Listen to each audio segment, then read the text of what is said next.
Guys, we are back with the final episode of the year, which is crazy, but don't panic, don't stress. We still have plenty more to come in this season. But this episode is going to be, I think, pretty good. A lot of you have been asking for it, so hence why I decided to save it for our Christmas special, the day before the big day. So with that being said, you're going to hear a little bit more about home life, a little more about Olympic gold medals, and probably the world's most famous hockey dog. Simple as that. So go on, enjoy the episode. I'm not going to say too much more to spoil it for you. And before you go, Merry Chrysler and Happy Christmas.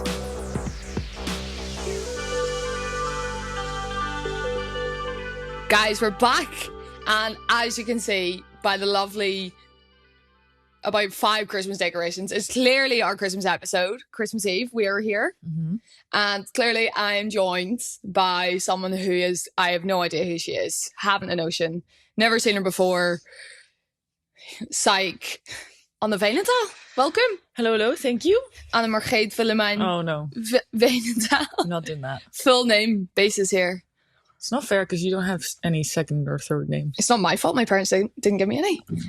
My sister got them all. Peter and Ellen for that. Yeah. Peter and Ellen, mother and father of the one and only Anne Veenendaal. Well, why don't we start and just give a little intro into who you are? Go on. Here now we're already in with the Irish terminology. So first things first, you're obviously Dutch. Very. Very obviously Dutch. International goalkeeper with quite a pretty good record. You have what? Is it 127 caps? Yeah, I think so. 127. How many losses? Like 4. Have you looked it up? I think 4, yeah. Not many. Internationally, that is. Yeah, internationally. Club, a bit more. Yeah. But you play for Amsterdam for quite a few years. Yep. Again, quite successful there. So currently in a rough medal haul, you've got Olympic gold, World Cup gold, twice actually.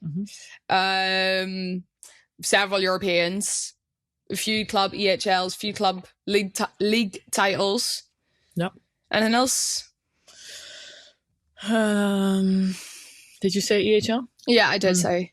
I think that's about it. Just to rub that in. And so for those who don't know what EHL is, that is just like the Champions League from football, but the hockey version. So quite successful. Yeah. And for those that don't know, we're obviously sitting in our living room because we live together. And they were roommates. If people don't know this, then good, because it's actually kind of nice. But in the hockey world, we're obviously dating. Obviously, because I wouldn't have anyone else on my sofa like with me Christmas Day up. I know we've been together just 5 years. We just celebrated 5 years last month. Congrats. Yeah, you're welcome. Made it this far. You're welcome. Thank you. But we'll get into that a bit later on. But first, we want to start and know. I think I know quite a lot about Just you. Act like you don't know. I know. Sorry, who are you? But first, how would you describe yourself to people? Oh, that's a good question. Yeah. I would describe myself as, confirm or not, I'd say quite easygoing, easy to talk to, creative, nice person. Yes. No, I would agree. But then how do you think other people see you?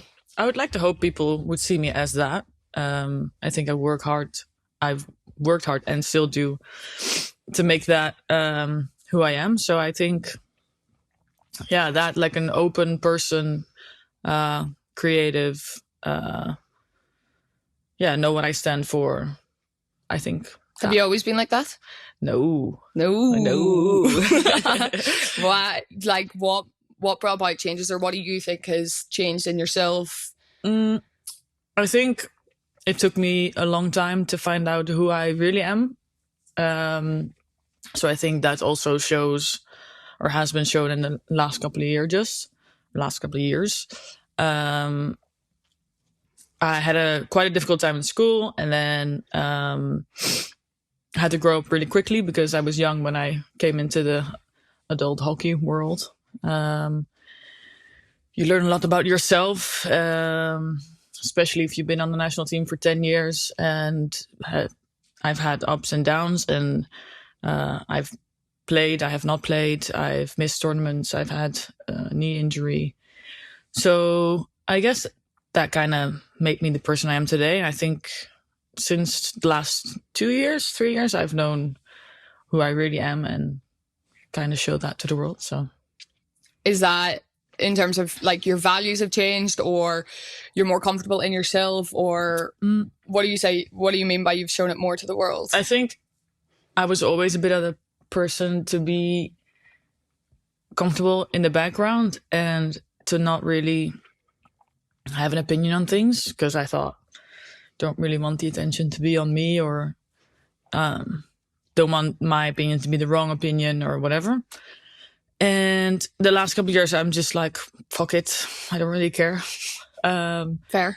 And it's my life, and I want to do what's good for me and what's good for the people around me. So I've started doing that more and more, and I think, yeah, that's what I do now. So that's also kind of formed me as a person. I think, yeah, I would definitely agree in that sense, where it's like from when we obviously started dating 5 years ago, we were kids. But I think I've seen you become more comfortable in yourself. I think there's obviously that start of dating period where you're obviously trying to please each other. There was times where she asked me to straighten her hair, and that will definitely be shown. If you're only listening to this, go and check out, because it's not fair. Yeah, we went through a lot of learning together on what we both liked and grew to like about each other. Is that a nice way to put it?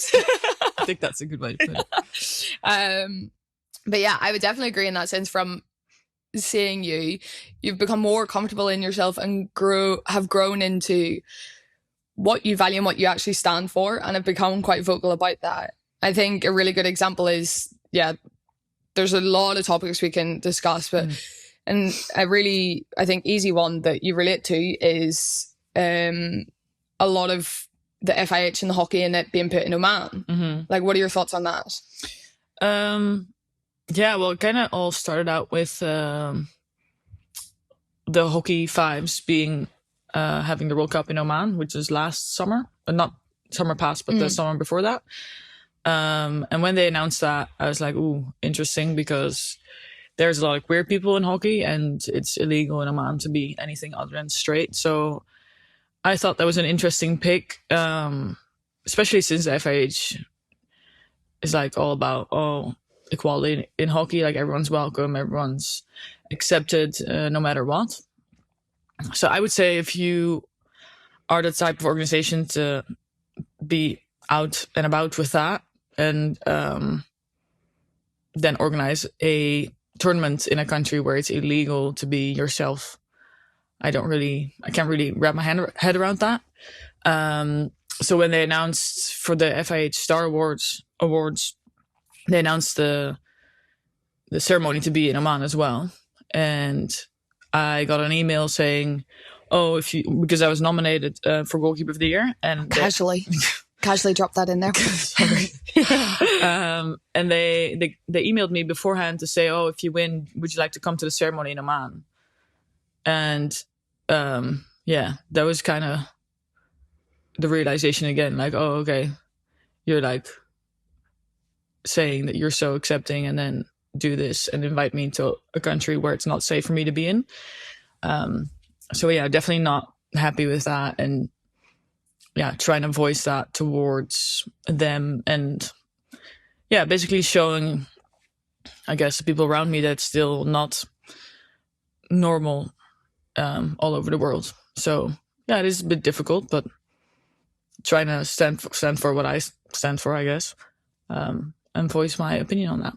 And that's, so when we're discussing this is clearly about being queer, being part of the Alphabet Mafia, the LGBTQIA plus gang. Yes. Great community. That was good. That was smooth. Got that out without an interruption. But I think when when you maybe look at it from the FIH's point of view, could you understand why they've maybe chosen to go that route? Minus probably money options, which is the decision for every major organization these days. Yeah, obviously I get that. Like, I understand money is a big factor in these things. And yeah, I think it's still important for hockey to have investors, and money is not like in the football world, unfortunately. So I do understand it from that point of view. I also understand it from the point of view where you want to make hockey more popular in areas where it's not. But I think you should look at a lot of factors doing that. And there's a lot of countries where hockey is not popular. So in my opinion, I think you could have done it in a lot of other different countries where, yeah, it was okay for people to be themselves, I guess. Yeah, well, if we send a list of about 77 other countries probably with possibilities to do that. But, okay, so we're on the topic now. Let's rewind just back to this summer. It was quite a good summer for you. Yeah. 2024 in Paris. What'd you do? What'd you get up to? Yeah, played the Olympics. Casual. That was pretty cool. Won the Olympics. And again, very casual. That was pretty cool. Yeah. Yeah, for me, the fact that I made it to the Olympics was already a big thing. So for me to then make it and then win gold that was insane. It was crazy. So for those that aren't aware, every hockey tournament we go to, you normally take 16 field players and 2 goalkeepers. So, and you have a competitor. You've seen, you are both very, very talented goalkeepers. You are both the same age, so you have kind of come up through the system together. Yeah. But then for the Olympics, they only take 1. Yeah. Stupid. But every country does it. So I'm pretty sure you can choose to take 2, right? But every country chooses to take 1 because the goalkeeper never really gets injured. Touch wood. But yeah, so same for us in the past couple of years. I think for a long time they've only taken 1. And in Tokyo, I didn't get to go. I was a reserve. So it was a very hard and difficult time for me, but I promised myself that I would do anything to make it to Paris and made that happen. So that was pretty cool. What was it like being there? In Paris? Yeah. Crazy, because I've seen, when I was a reserve in Tokyo, I didn't go into the Olympic Village or anything. Which, yes, I've been to the Olympics before, but I've seen everything kind of from the outside.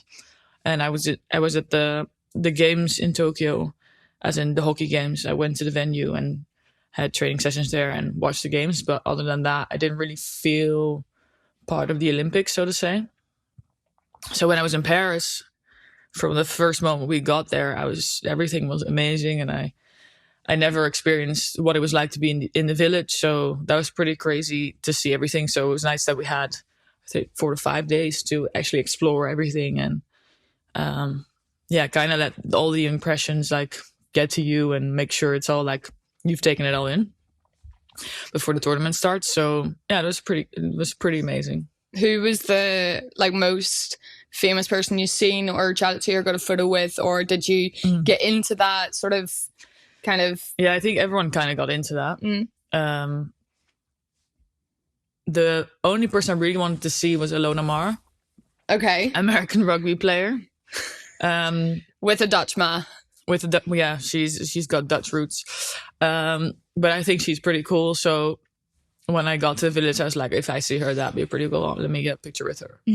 And then I think day 2, I seen her and I was like, now I need someone new. So I was just like looking around the first 5 days if there was people.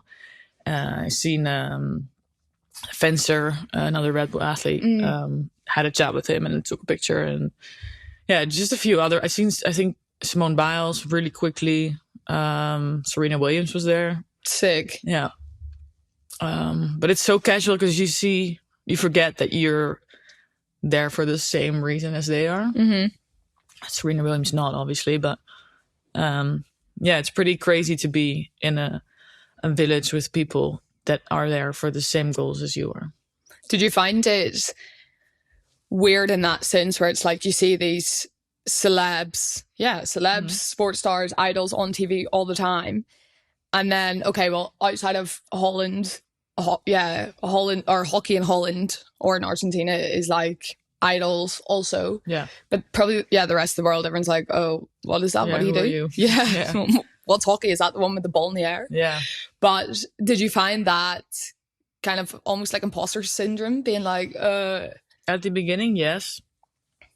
But more towards the end, I felt like you're kind of part of an elite world and your own little, it's almost like your own little city. Well, it is, but, and I really felt like that was my home, like towards the end. So I was really sad to leave also for that reason.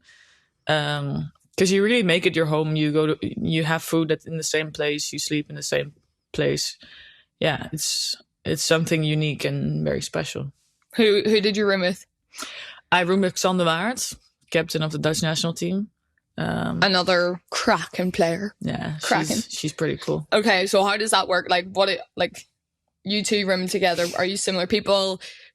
What's it like in your room? So you just wake up in the morning. What do you do? What do you talk about? We're actually quite chill. We've been good friends for a while, so also rooming for a while. So we kind of know what we want and we don't want, and I think we know each other so well. So it's not like we still have to get to know each other in the room and chat and ask each other questions and. Hey, what's your favorite color this week? What do you do? So we actually, I think we're quite different, but we're also really similar. And she likes to say that I am a lot like her boyfriend, Dennis Peters. Personality-wise. So no, I think we just work really well because we know each other so well. We know what we want and what we don't want. So have the same values in a lot of things. So that works pretty well. Makes it an interesting room whenever I'm calling anyway. Yeah. Mom and then son's our daughter. Son's our child. Okay, you've already mentioned it a little bit, but that experience in Tokyo and not being selected as the first choice keeper, so you're going to as a reserve. Mm-hmm. Do you remember how that felt in that moment, hearing that news? It was obviously until that point there was no reason to make a decision between me and Josine. Mm-hmm. So every tournament we played half, or it was game or quarter. Whatever it was in that period. So Tokyo was the first moment that there had to be a choice between one of us. And I was playing well, so I would be lying if I said that if I seen it coming. But if I look back, I think it wasn't my best period playing wise as a goalkeeper. So I wasn't very stable. I was playing well, but then I wasn't playing well, and I was not in my best state, I guess, if I look back, which is a big difference from before Paris, because then I was a lot more stable and playing a lot better than in Tokyo. But besides from the fact that it was obviously not great, because I would have loved to play in Tokyo, is that I did learn a lot from that period. And I think if that would not have happened, I would not have made it to Paris. So I'm actually quite grateful for it in the end. I think to reflect back on that, and like we've obviously had many conversations about it, like, away from this, but I've said it too many times where it's like, I think after that, and I think it was after the Europeans. Yeah. Where there was also maybe that the choice wasn't for you in those moments, where I think that was for me where I really seen a shift in you, where you were like, okay, I know, I'm good enough. And you're good enough. And as many people say, you're not the most, what was it, that you're unpredictable to play against in a good way. You're not just this robotic goalkeeper who just makes random Well, no textbook saves. Yeah, I think no one can be, obviously, because it's so difficult, and every ball you see is different, and it's really tough to be so consistent as a goalkeeper, which you might know everything about. I have some feelings on that. But yeah, the year before Europeans 2023, we got a new coach. And from before that, I already said to myself, like, I'm going to do everything that I possibly can to make it. But if I don't, then I'm still proud of myself because I've done everything to make it, and look at myself in the mirror and to say, like, I've done everything. But I still, in that year, because you have a new coach, you kind of like, I need to prove myself and I need to do maybe extra stuff or whatever. And when I didn't make I played Europeans, but then after the quarterfinal, he made the decision that UFC was going to play the semifinal and the final. So that felt like another, setback for me. But after that moment, I was like, right, switch. We have 2 more games to play. Because we're a team and I'm part of that. So I need to support the girls as good as I can. And then after that, I'll reflect and see what's next. Which I did. And we went on our holidays. And where did we go to? I don't remember. Probably somewhere in the mountains, realistically. Take the dog with us. Oh yeah, Italy. We went to the mountains and kind of said to myself, like, okay, he's a new coach, whatever. He'll see. I'll just do my own thing, and he'll see that I'm good enough. And if not, tough. I'll just make sure that I'll be me and play the way I can and be myself while doing that. And I think that resulted in me being selected in the end. Did you find that in the time leading up to Tokyo that you were trying to, like, you're talking a lot here about trying to be yourself and just be proud of that, and no matter what happens. But then did you find, if you reflect back on Tokyo, and that experience and that journey into that tournament, that you were trying to almost be someone else in a way, or what the coach wanted? Yeah. Or I definitely tried.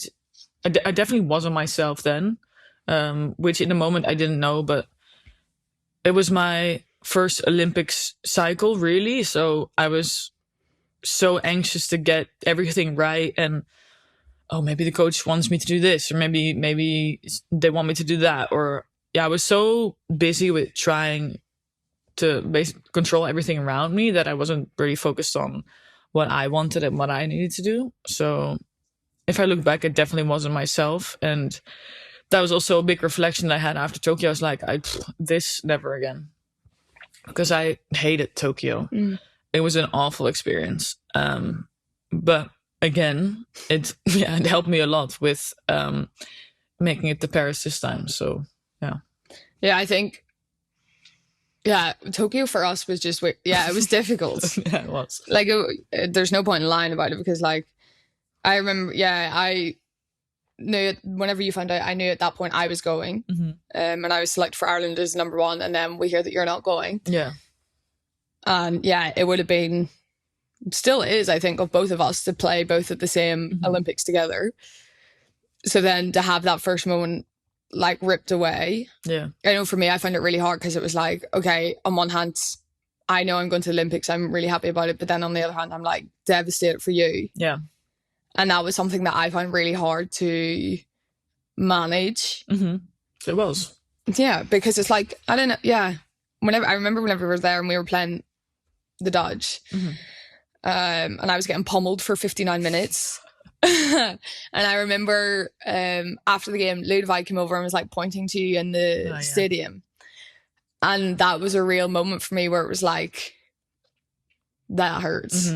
Seeing you over there, because it was, like, you were there. I think you were at most of my games also. Yeah, I was. I think that was the only venue I could go to because it was Corona time. So I only had an accreditation for the hockey venue. I couldn't go anywhere else, and I wanted to see you play. So I went to the games that I could go. I went to go see them. So it was always me on TV in the Yeah. stands by myself, and then the camera shifted towards you. Yeah, and they were like, "Oh, there's some interesting spectators in watching this game today." It's me. But I even think they had no idea at that point, because they were just like, "Okay, why is there a Dutch person here?" Look at this orange person. Aisha McFerrin. Yeah, it was like, there was a game you were sitting by yourself and we were playing someone else, and it literally just panned to you, to you. Yeah, 'cause your sister sent it to me. Yeah, so bizarre. And then so we were this year in Paris. We obviously kind of had the reverse, the same thing the other way around. Yeah, the same thing the other way around. So my team didn't qualify. You guys did, but whenever we missed qualification, you didn't know yet if you were going to go, but still, because you won Europeans, you're straight away into the Olympics. But how did you find it? Like, did you have any feelings like that? How I felt in Tokyo, where it's like on one hand, like, you're obviously playing whatever, but then on the other hand, obviously, I think it was. You don't have to say obviously. You can just say. But it was, because it was literally the other way around. I know how shit it was for you, but I was also really happy for myself. So it's kind of like probably what you also had is you're happy for yourself, but you're also you're kind of sad for you. So you're kind of trying to manage both sides. But I knew you were also really happy for me and also really proud of me. So I didn't. That wasn't an issue. But it was difficult because I really wanted you there in Paris, but I also told you if you don't want to be there because it's too difficult, that's fine with me. But it was difficult. But I think we did it okay. Yeah, I knew going down to Paris, I was looking forward to see you play, and I had a few other things going on, which was really cool, and I was really looking forward to kind of being not an athlete and like going and enjoying the games from that point of view. Like, I went to the rugby sevens and it was phenomenal.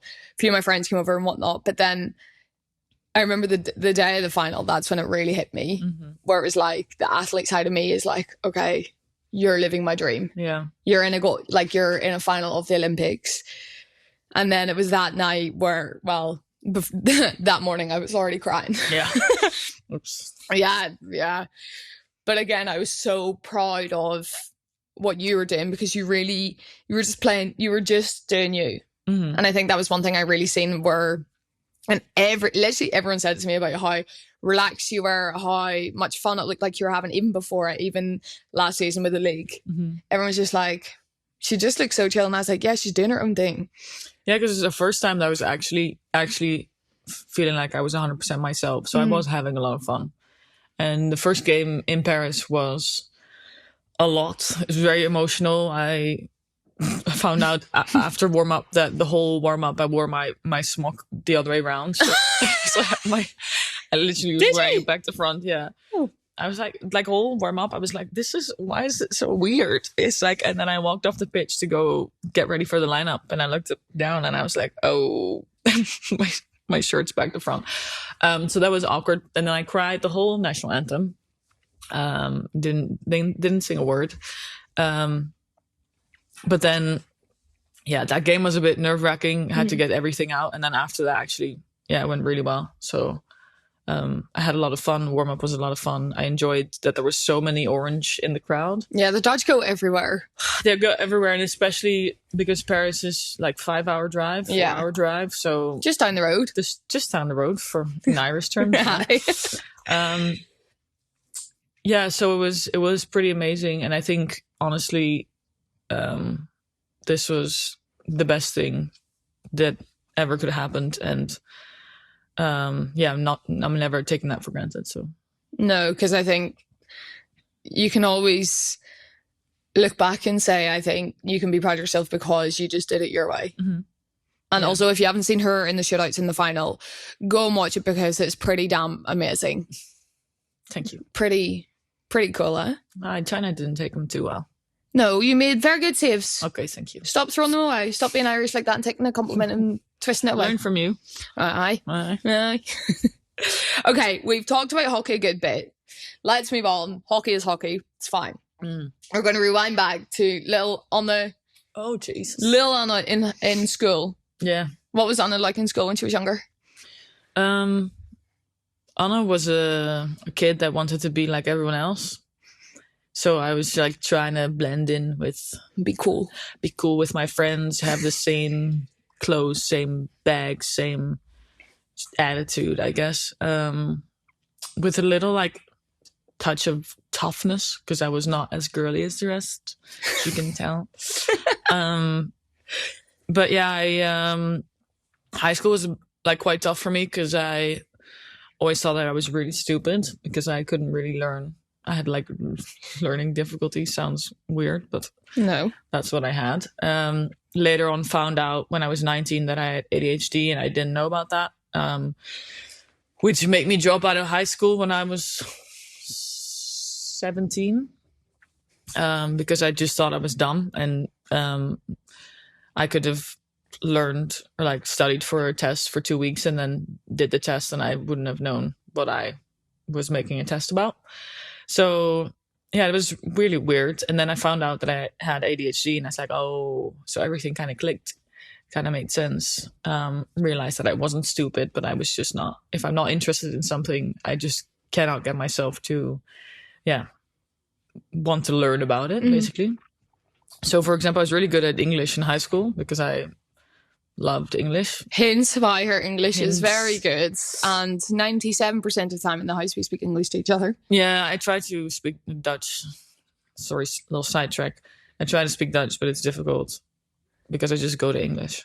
Ja, maar wij kan Nederlands praten. Wij kunnen heel goed Nederlands praten. Alleen. Heel goed. Heel goed. En ik kan ook dat... For all Irish people, you just put saliva in your mouth and spit. Yeah. Pretty much. I guess. That's Dutch for you. But I loved English, so I did everything in English. And I never studied for a test, always got high grades for it. Because it was normal for me. Watched all YouTube videos in English, like everything, and I loved it. So I got really good grades for that, but like math and history and all that kind of stuff, I hated because I didn't have any interest in it. Which for the people with ADHD, they normally have like something called hyperfocus, and that's like one of the things that they enjoy. So for me, that was English. Really liked it.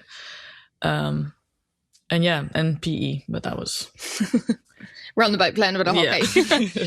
How did you feel though, like with your peers? So like say you're sitting in a class, you've done a test or something, you didn't maybe get the grade, do very well. Yeah. How was it managing that, like that aspect? Like, because you're maybe trying to fit in, especially at that young age, like there's so many different things that are going on and everyone just wants to be liked. Yeah.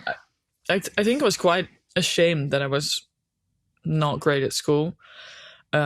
But then everyone thought I was cool because I was good at sports. So I guess that kind of compensated for that. But it was weird because I felt like I was stupid for the most part of my high school. So when I found out when I was 19 that I had ADHD and I wasn't stupid, that was kind of like, oh, okay, I'm not. But yeah. How was it with your parents? Ellen and Peter. Shout out. Like, did they ever think that there was something else going on, that it could have been ADHD? Was it that they were thinking that you maybe weren't studying enough? Or yeah, I think it's that part. Yeah. I think they thought I wasn't really putting in any effort, or enough effort anyway. So when I found out that I had ADHD, it was quite emotional for mom anyway, because she, one, recognized a lot of herself in it.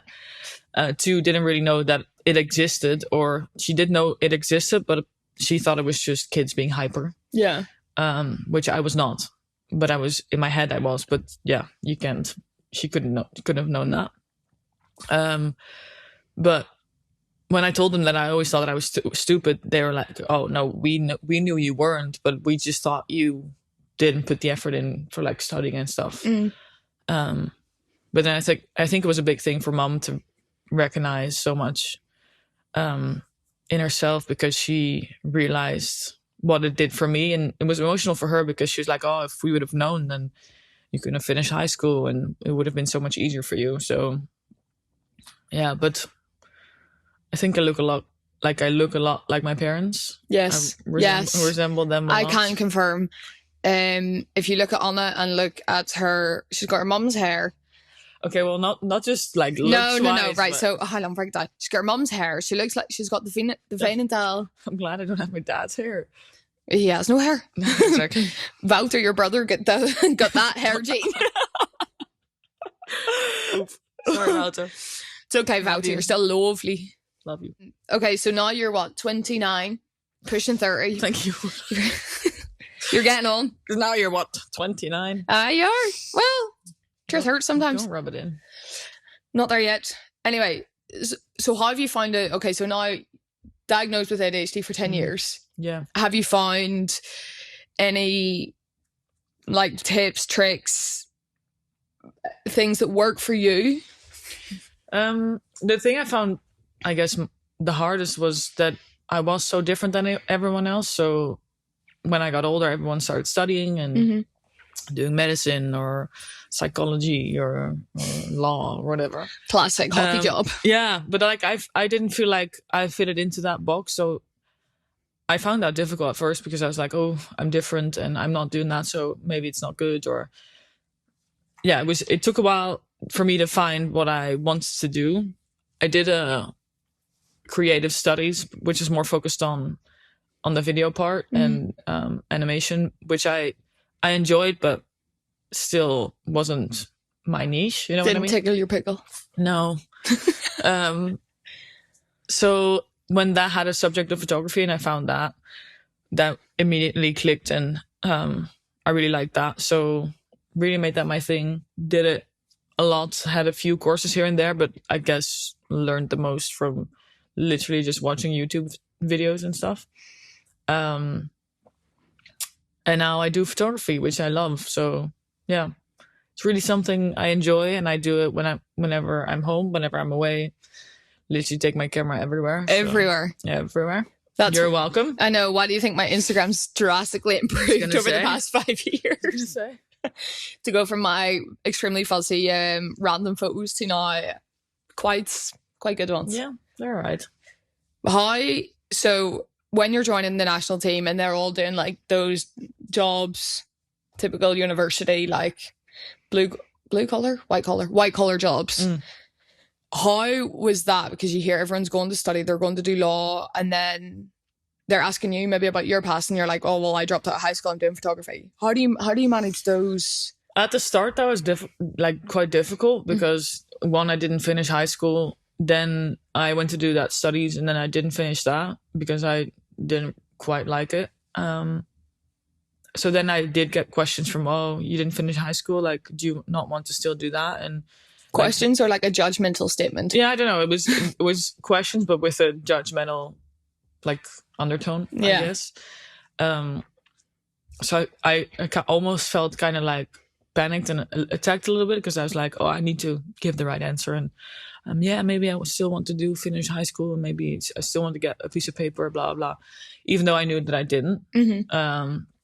But that was still Anna that wanted to fit in and wasn't completely 100% herself, and was still trying to figure out what I wanted. So yeah, whenever I accepted myself more and more, I was like, who gives a fuck if I have a piece of paper or not? If I take cool photos and people like that, then that's what matters most. So that's what I do now. So is that the goal? Okay, yes, you're doing it now while you're still playing hockey. But is that your goal after? Yeah, I have my own company now, which you know about. I know. I'm telling you like you don't know. I know. No, we'll tell. I have my own company for the people that don't know, which I already do jobs here and there whenever I have time in between hockey stuff.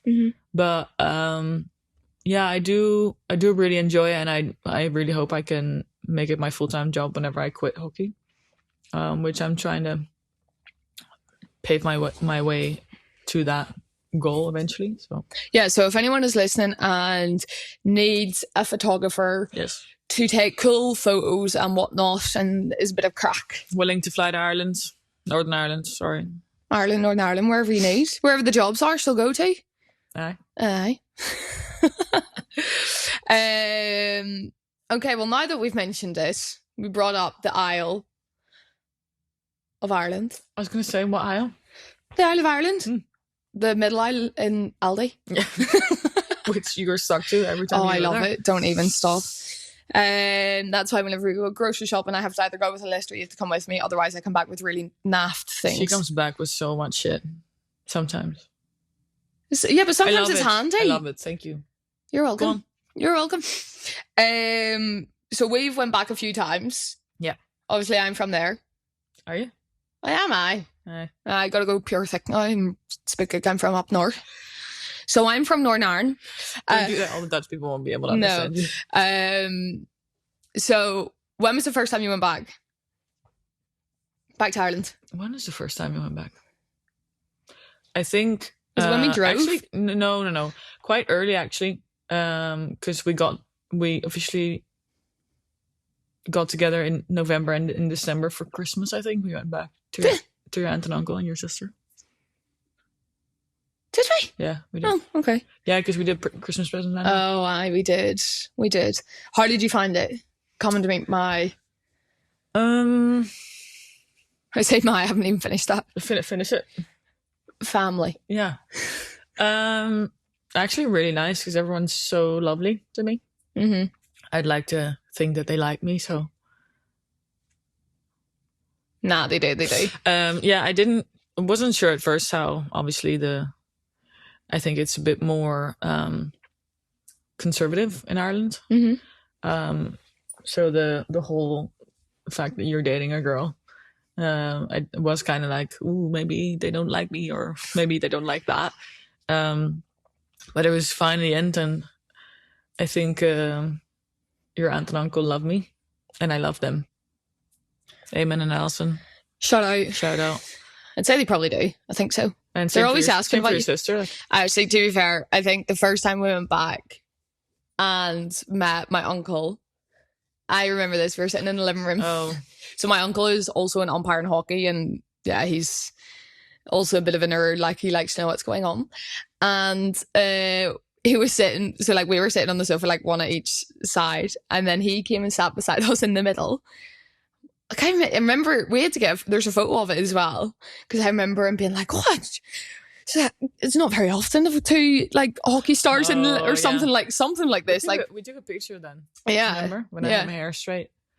Yeah, you did have your hair straight then. But yeah, I think that was the first time we went back. Mm-hmm. Now we go back a couple of years, or a couple of times a year. Yeah, we do. Well, especially like towards the end of the year when we have some time off. Barely, but we'll make a day or two. The 2 weeks that we have off. Yeah. Tell them about the time we drove back. Yeah, so we drove to Ireland one time, which sounds crazy because it is crazy. It is quite crazy. We took Remy, our pup, our little puppy dog. Yeah. Is the reason why we drove, because we wanted to bring her. But to clarify, we did already have flights booked. Did we? Yeah. Oh, yeah, we did, and we cancelled them because we we just didn't show up. Oh. We lost the money. Do you want to bring Remy in? Remy, come here. Oh, come here. That's a tired peanut. Go round. Go see Mama. This side. Good girl. Good so. Good girl, Peanut. Yay. Okay, lie down. Oh, why should I tell you, Papa? Oh. Okay, lie down. Here, lie down. So we drove to Ireland because we wanted to bring Remy. Which it was quite a long journey. We drove to France to get the Eurotunnel. Yeah. Then realized that this little girl didn't have all her shots. Had to go to a vet. No, she did have her shots. Okay, it wasn't in her passport. Yeah, the vet didn't put it in her passport. And then we had to go to a vet there, get her shots. And then the next day, 24 hours later, we're allowed to take the Eurotunnel. Then drove all the way up and then took the ferry to Larne. Yeah, so we drove from the bottom of England up to Scotland. Yeah. Ferry to Larne. Yeah. And then we appeared in Larne Harbour. Which is pretty cool because we got to drive around and take her cool places, and she loved it. Yeah, and to be fair, I think everyone loves meeting her as well. Yeah, it's true. Even now, it's like everyone knows about Remy. Literally, everyone knows about Remy. She's so famous in the hockey world. She is. Especially in the Dutch league. Yeah. She's on TV. It was like Anne Veenendaal and Remy the Hond. Yeah. Remy the dog. Yeah. she's precious. Yeah. Now we drive everywhere on our holidays to be able to bring her, basically. Yeah, pretty much. How did we get Remy? How did we get Remy? Yeah. Well, we kind of lived in your old apartment. Yeah, it was during COVID. No, just before. No, towards the end. Actually, at the end. Yeah, end of COVID. Because we were not being one of those people that get a dog during COVID and then get rid of it after. Well, actually, no, to be fair, we had already signed up to get a tickle or like a dachshund. No, we signed up to go look at them. We didn't sign up to get one. Oh. Yeah, no. Pretty much same in my mind. No. Same in my mind. If you're going to look at one, you're getting one. Okay, but yeah, we've seen her picture on internet. Mm-hmm. And then we were like, "Ooh, she looks cute." She looks cute. And then we messaged the guy and was like, "Can we come look at her tomorrow morning?" We drove to Belgium. Yep. On the way to Belgium, we were like, "What if the guy says we can no, take well, one now?" No, wait, hold up. Initially, we were like, we're not getting a dog. We're just gonna go and look. Yeah. Okay. Like we're like pretty adamant on this. Yeah. We were pretty adamant that we weren't going to get you Remy. Sorry. And then we were on our way, and I looked at you in the car, and I was like, "What if we can take one now?" And then you immediately said, "We'll take one now." Yeah. So we got there, and she was one of two left. Her and her sister, which she was the small, chunky one in the corner, and you were really chill, and she was a bit sleepy, I think. Yeah. And then her sister was batshit crazy. So she sat on your lap right away. Mm-hmm. Came for cuddles. So it was easy choice. And then we took her home. We didn't have anything in the house. We didn't have a crate. We didn't have food. We didn't have a lead. We had a box. We had a box. We had a box for pillows. She slept in for 20 minutes before she shat everywhere. Yeah. It was a rough first night. Yeah.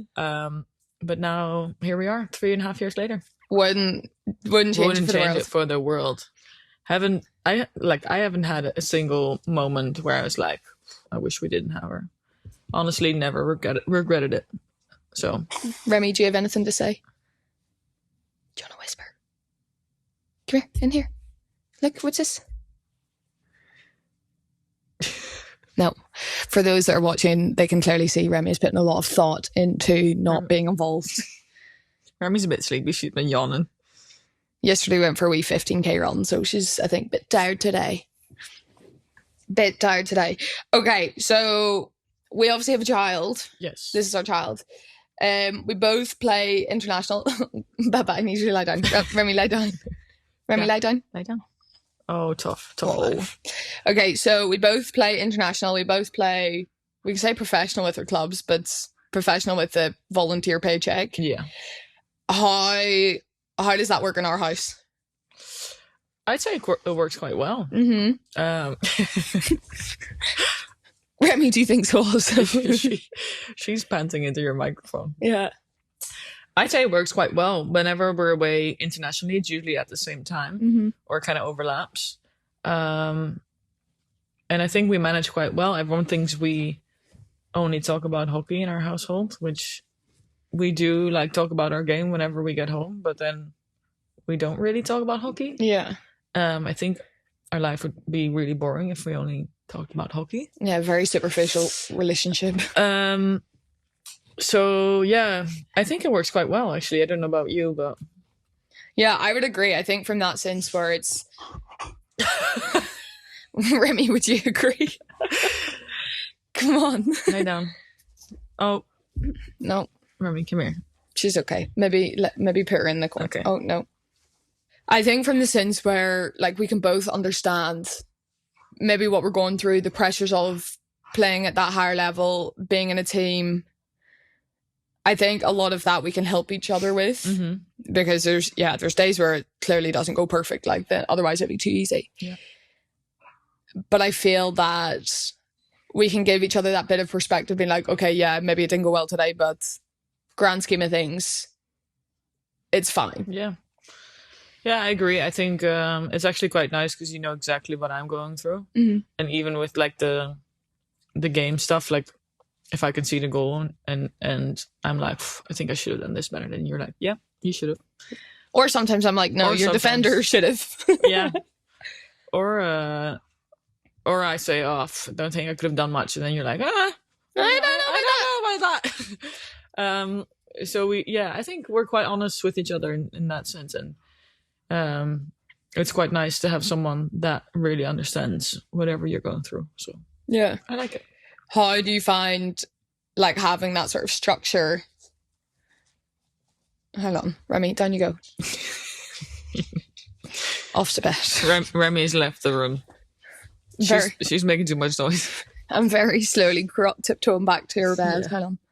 Okay, so we both have that like similar structure. So whenever we're away with hockey, we're away, but when we're here quite a lot. How do you find that?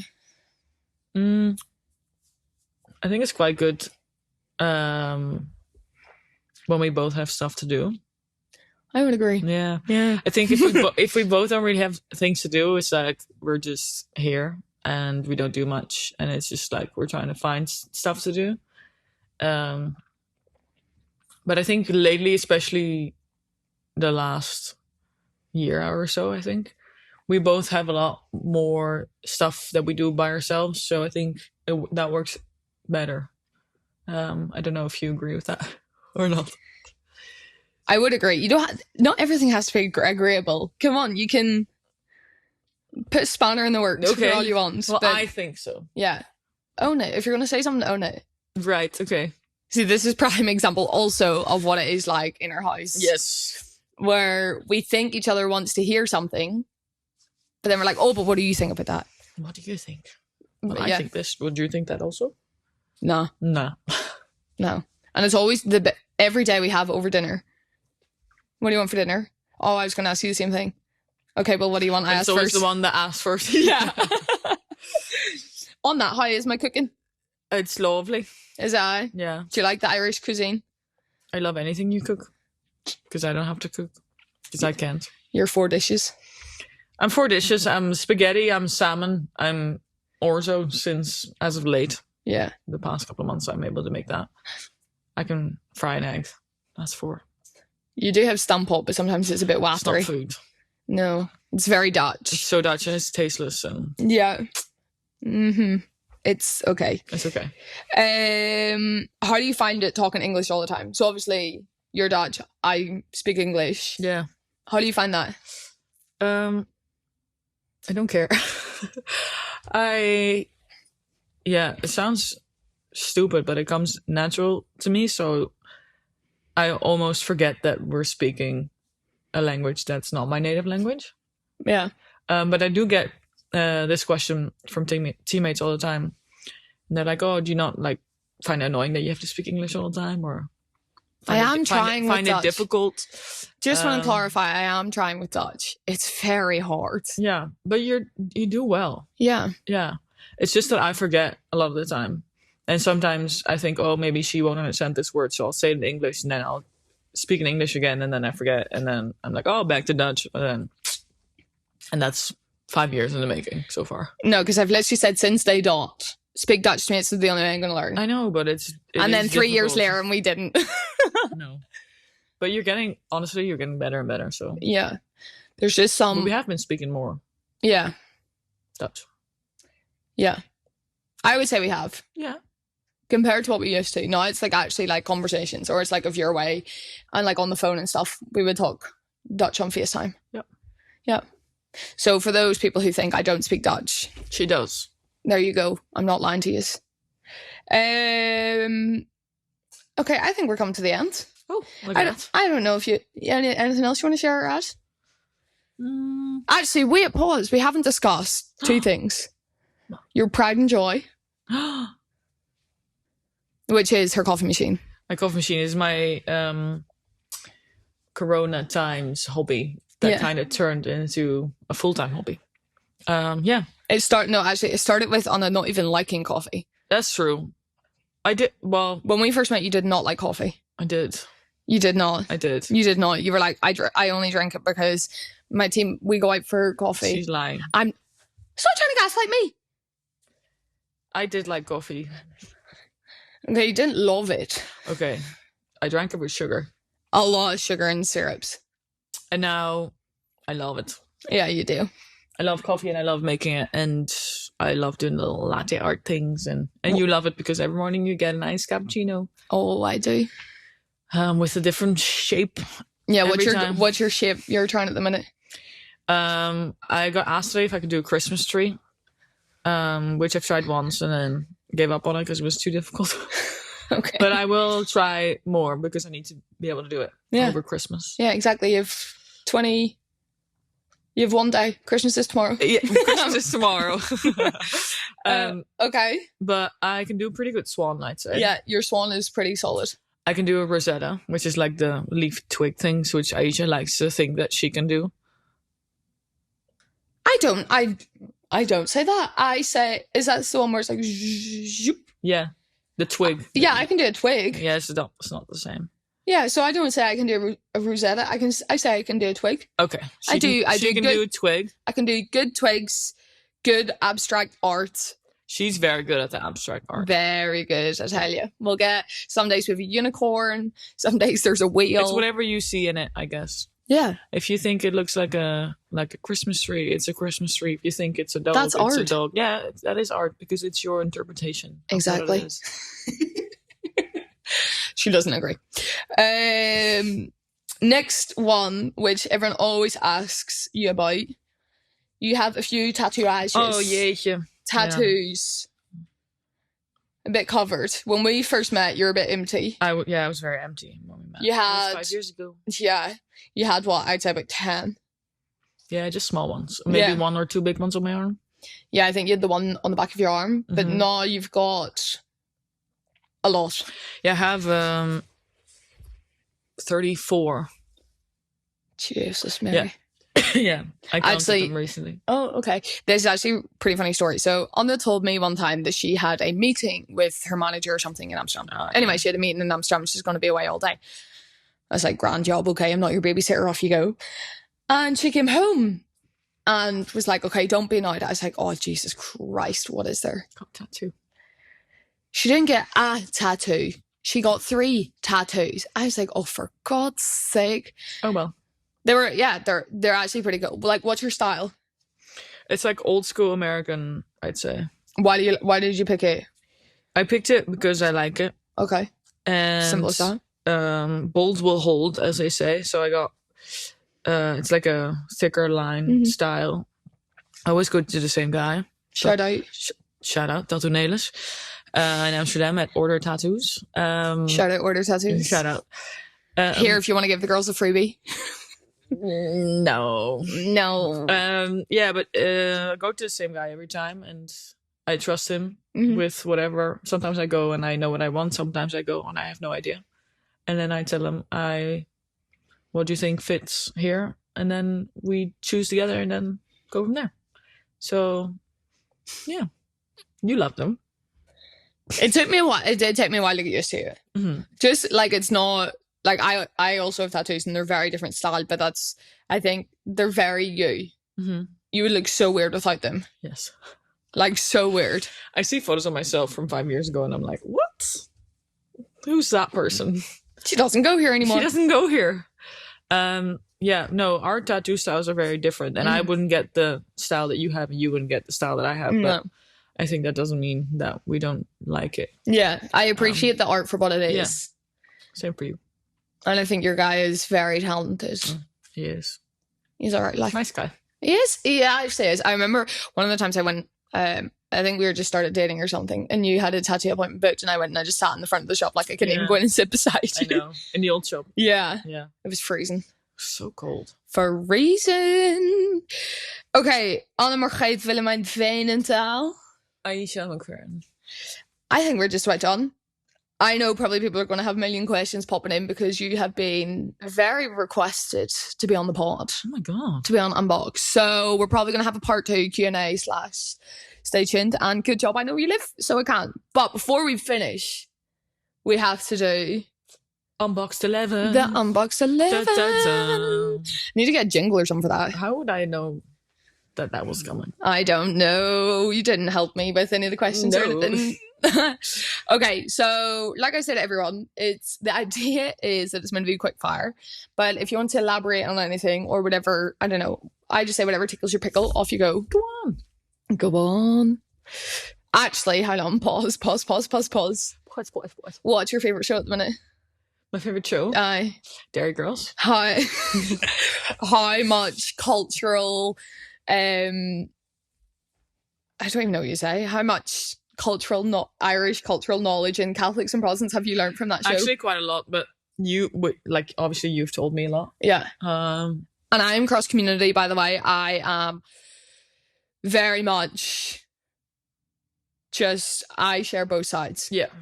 I'm not just tailored to one side. As I tell my national team, I'm cross community. So she is. She has learned both sides of the border. Yeah. Well, obviously, as I just said, I am shit at history.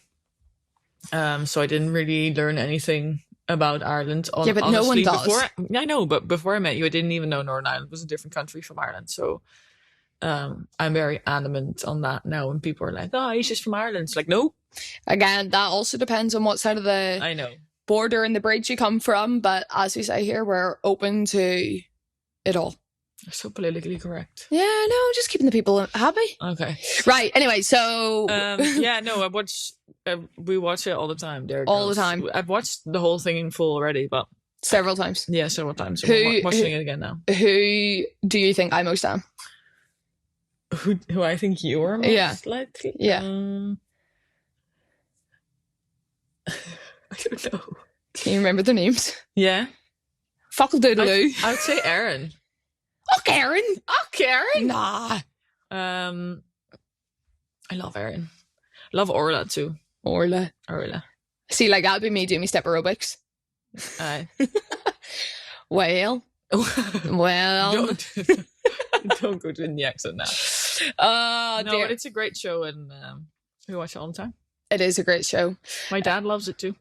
We have got Peter's watched it. We have got Peter into Dairy Girls. I've got quite a lot of people in Dairy Girls over here. I know. It's good cultural. I have to watch with subtitles because they can't even understand what she says half the time, let alone people in Dairy Girls. My accent is a bit softer, so it's okay. Your accent's a bit of everything. I'm a mutt, and we know that, but that's okay. Okay.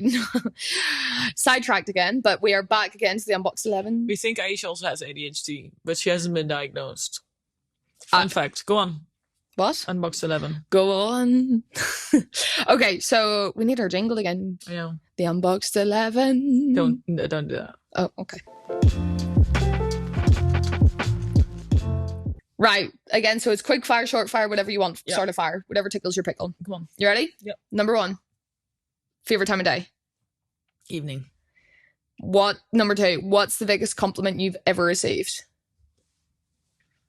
That I'm a unique person. 3. It's true. That is true. 3, what's the biggest learning experience that you've ever had? Tokyo 2021. 4, what makes you smile the most? You. Cringe. Okay, next. 5, 3 things you can't live without. Remy, you. My camera. Fair. 6, what's inspiring you in life right now?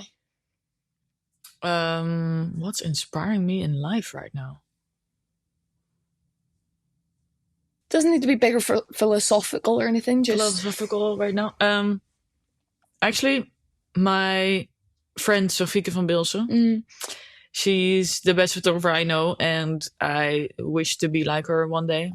And everything she does is just amazing. So it is. Yeah, she's pretty cool, and she's very inspiring. Yeah, I would agree. 7, if you weren't a hockey player or a photographer, what would you be? I slipped that one in. Probably barista. Yeah, fair. Fair. That was easy. Number 8, what's the biggest misconception about you? I think I don't even know. What's the biggest misconception about me?